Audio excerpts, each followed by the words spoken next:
صحیح مسلم حدیث نمبر 7264۔ حضرت ابو الدہمہ حضرت ابو قتادہ رضی اللہ تعالی عنہ ایک گروہ میں تھے۔ وہ کہتے تھے، انہوں نے کہا، تم مجھے چھوڑ کر ایسے لوگوں کے پاس جاتے ہو جو رسول اکرم صلی اللہ علیہ وسلم کی خدمت میں مجھ سے زیادہ حاضر نہ ہوئے اور آپ کی حدیث کو مجھ سے زیادہ نہیں جانتے۔ میں نے رسول اکرم صلی اللہ علیہ وسلم سے سنا، آپ فرماتے تھے، آدم علیہ السلام کی پیدائش سے قیامت تک کے درمیان دجال سے بڑی کوئی مخلوق نہیں۔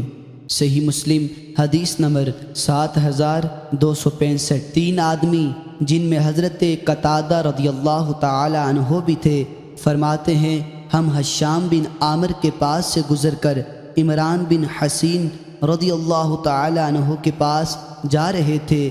اس کے بعد حسب سابق ہے، البتہ اس میں یہ اضافہ ہے کہ دجال سے بڑا کوئی معاملہ فتنہ نہیں۔ صحیح مسلم حدیث نمبر 7266۔ حضرت ابو ہریرہ رضی اللہ تعالی عنہ سے مروی ہے، فرماتے ہیں، رسول اکرم صلی اللہ علیہ وسلم نے فرمایا، 6 چیزوں کے ظہور سے پہلے نیک اعمال میں جلدی کرو، سورج کا مغرب سے طلوع ہونا، دھواں، دجال۔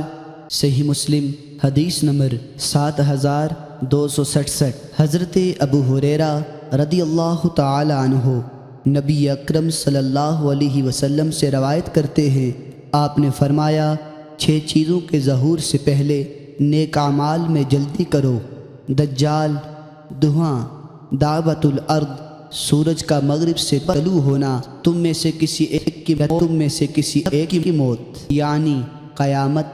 صحیح مسلم حدیث نمبر 7268۔ امام مسلم رحمۃ اللہ علیہ نے اس حدیث کی ایک اور سند ذکر کی ہے۔